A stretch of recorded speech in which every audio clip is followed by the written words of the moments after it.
How Dan Ashworth tried to cover his tracks after accidentally revealing to Newcastle that he was speaking to Man United. Before claiming Eddie Howe had made his position untenable, Mail Sport revealed that Ashworth had told Omar Berrada of Man United hopes. He is on gardening leave, but it is suggested he will take Newcastle to arbitration. Dan Ashworth tried to cover his tracks by deleting the email he sent to his Newcastle account revealing secret talks with Manchester United, and then claimed comments by Eddie Howe had made his position untenable.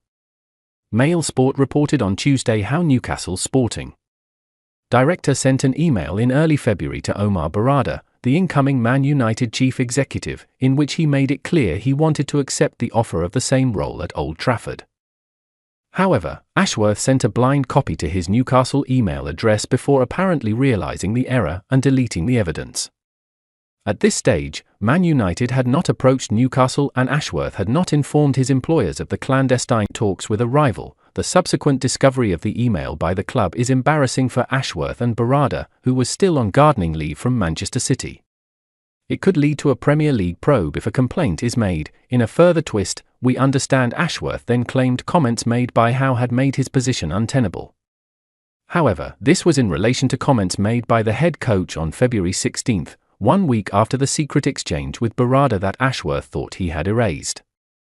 The story had broken about Ashworth being ready to defect to Man United, and Howe was asked for his thoughts in a press conference. He agreed with the suggestion it was a concern that Ashworth still had access to Newcastle's transfer plans and financial information, and called for a swift resolution to the situation. Ashworth believed this left him unable to work for the club. In reality, he had already accepted an offer from Man United. On February 18, Ashworth informed Newcastle of his wish to join Man United and was placed on gardening leave, which Man United co-owner Sir Jim Ratcliffe has suggested expires towards the end of 2025. Newcastle are waiting for an acceptable offer to release him early.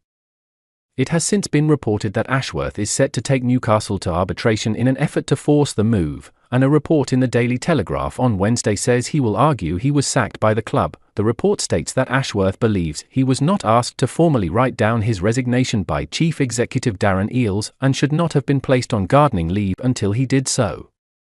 He will therefore argue he was removed from his position rather than asking to step down.